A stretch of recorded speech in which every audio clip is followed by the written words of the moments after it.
Bismillahir Rahmanir Rahim. Assalamu alaikum wa rahmatullahi wa barakatuh. Alhamdulillahi rabbil alamin. Wassalatu wassalamu ala ashrafil anbiya wal mursalin wa ala alihi wa sahbihi ghurri ma yamin, amma ba'd. Karibu mtazamaji wa Rapta TV Mtindo Maisha. Leo katika kipindi chetu cha Door of Knowledge tutakwenda kuangalia namna gani tunaweza kujitoharisha kupitia mambo tuliojifunza katika kipindi kilichopita kuhusiana na hedhi, janaba, nifasi, lakini pia wilada. Mambo haya vipi tunaweza kujitoharisha kutokana na mambo haya pindi utakapopatwa na janaba. Namna gani utaweza kujitoharisha wewe kama Muislamu, lakini pia kwa wanawake, wakina mama, ukipatwa na hedhi vipi unaweza kujitoharisha. Tunaye mwalimu wetu, shekhe letu Ustadh Haddad ibn Adam, ambaye yeye atatupitisha katika mlango huo namna gani tunaweza kujitoharisha. Kwa hivyo nimkaribisha aweze kutusalimia, lakini moja kwa moja aweze kutupitisha katika mlango huo. Karibu Ustadh Haddad. Naam, asante sana Sheikh Maalim unikaribisha katika kipindi hiki. Kama ulivyosema kweli, tuone namna ya kuoga, mambo ambayo ni muhimu sana katika jamii yetu kufahamu kwamba ukipatwa na hedhi, hasa mwanamke, nifasi, istihadha, baada ya sasa kukoma, bi maana kukata hizo damu na janaba ile kupata, uchukue hatua gani ili sasa uweze kuendelea na ibada zingine. Wakasema kwamba kuoga kikamilifu kuna nguzo mbili. Kwa hiyo nguzo za kuoga ni mbili. Ya kwanza wakasema an-niyatu, kama Bwana Mtume sallallahu alaihi wasallam anatuambia msingi wa matendo ni nia, innamal a'malu binniyati. Inawezekana ukasema binnia, lakini binniyati hii inajumuisha kwenye janaba, hedhi, nifasi na wilada. Kwa hiyo sasa yule anayetaka kuoga baada ya kupatwa na mambo hayo yanayowajibisha kuoga, ni vyema atambue kwamba vipo vipengele muhimu sana avifahamu na vitambue.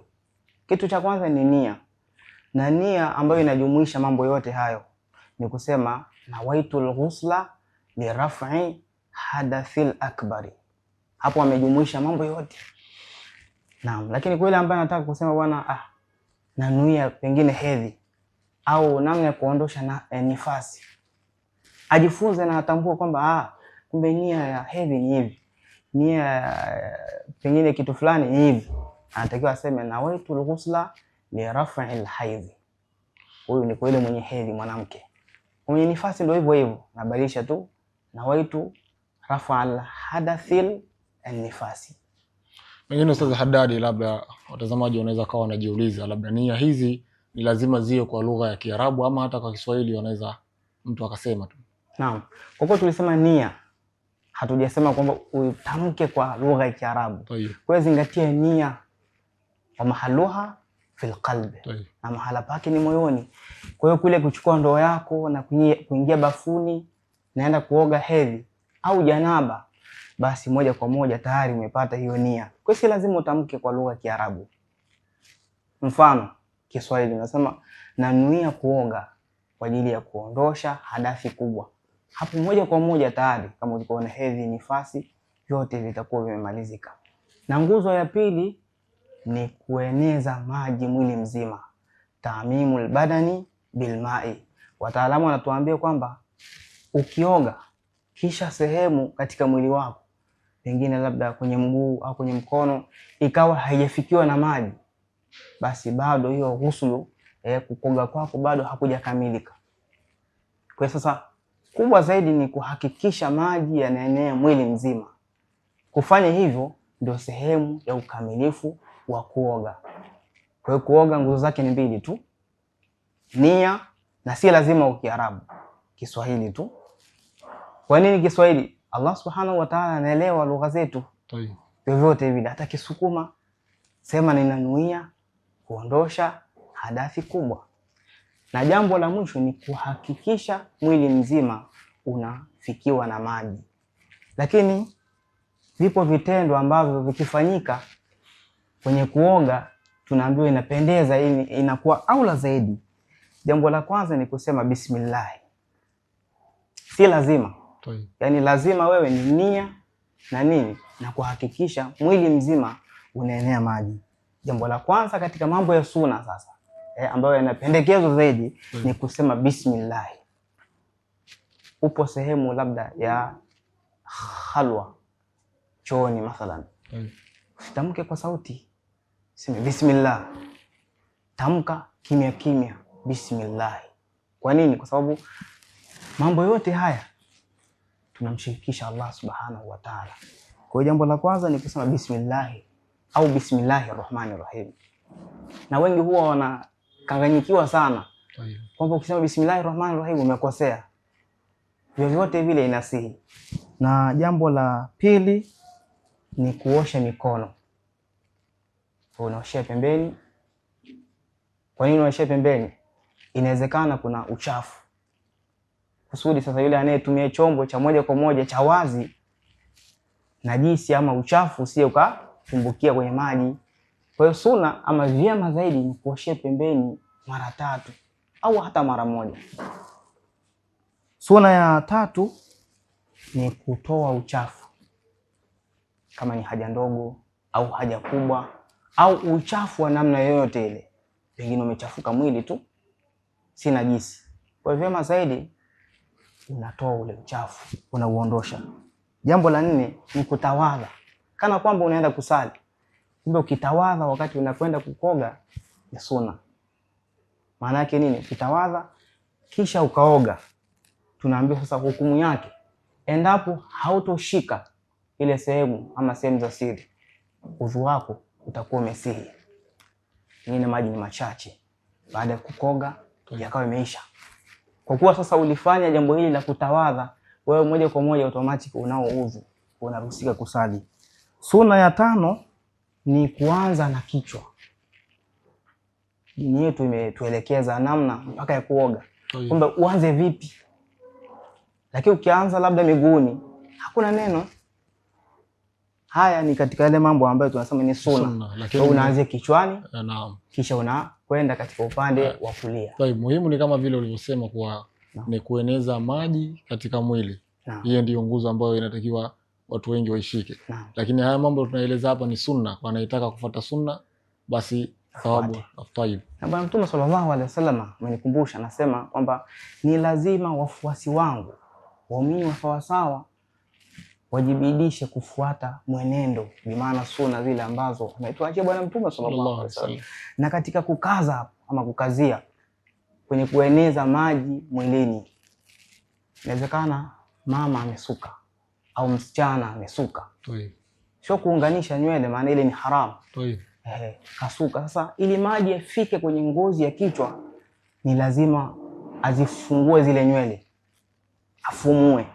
Kwa hiyo kama kufanya hivyo ndio itakuwa namna nzuri ya kufika maji kwenye ngozi, afanye hivyo. Asipofanya hivyo, maji yakawa hajafika kwenye ngozi ya kichwa, bado ghusl haijakamilika. Kama alikuwa na hedhi, bado hedhi yake haijaondoka. Kwa hiyo nitaka nikazie kwenye swala hilo. Kwa hiyo Ustadh Haddad, ni katika majosho yote, hedhi, janaba, wilada kwa mwanamke, kwa maana nywele zile ni lazima azifungue. Tukisema kwenye kufumua nywele, anayekusudia sana ni mwanamke. Hasa huyu mwenye hedhi, anayekoga hedhi, nifasi au istihadha. Lakini huyu mwenye janaba si lazima zaidi kusema fumue si nini. Yeye ni kuhakikisha tu maji yale na kwenda moja kwa moja kwenye nini? Kwenye ngozi ya kichwa. Pengine ni mwanaume huyu wa sasa hivi, kama tunavyofahamu kwa kuna wanaume wanasuka rasta, wanafuga nywele kama hivyo. Vipi kwa upande huo?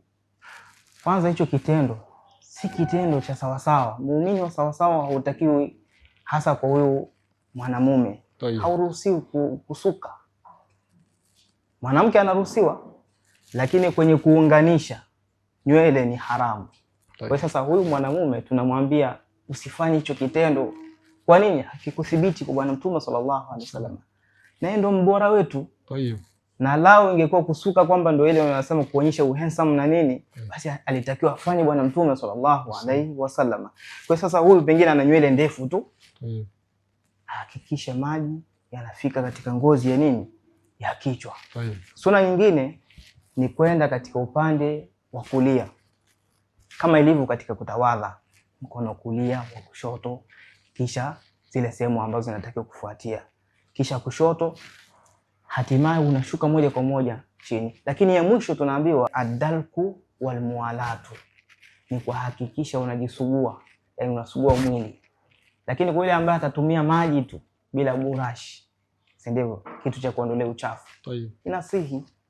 Lakini kubwa zaidi ni nia na kueneza maji mwilini. Kwa hiyo sasa la mwisho kabisa tukaambiwa na kufuatanisha, yani kufululiza.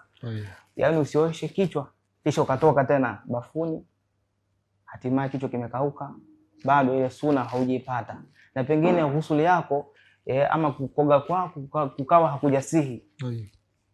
Kwa hiyo la mwisho tumesema ni kusafisha mwili vizuri kwa kusugua na kufululiza. Bana, ukitoka kichwani unaenda mpaka chini moja kwa moja. Naam, lakini namna hii ya kuoga tunasema ndio sehemu ya tohara, yani kujisafisha. Na tunaambia tohara miftahu swala, at-taharatu miftahu swala.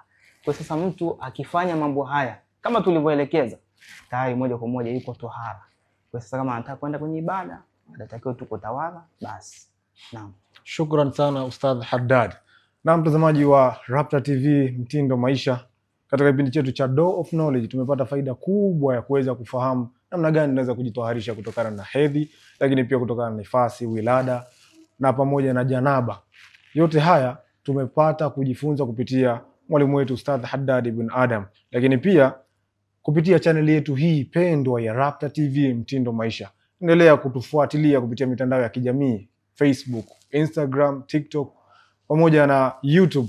Usahau kucomment, lakini pia kama una maoni, ushauri, lakini kama una swali pia kuhusiana na mada zetu hizi tunazozitoa, ama uliza swali kupitia comment section iliyoko hapa katika YouTube channel yetu ya Rapta TV. Ulikuwa nami Ustadh Maalim Ibn Umar, lakini sikuwa peke yangu, nilikuwa na Ustadh Haddad ibn Adam, shekhe letu huyu mwamba kabisa ambaye ametupitisha katika mlango huu wa tahara, namna ya kujitaharisha, namna ya kujisafisha ili tuweze kuziendea ibada zetu kiusahihi kabisa. Mpaka wakati mwingine, wabillahi tawfiq wa hadha, assalamu alaikum wa rahmatullahi wa barakatuh.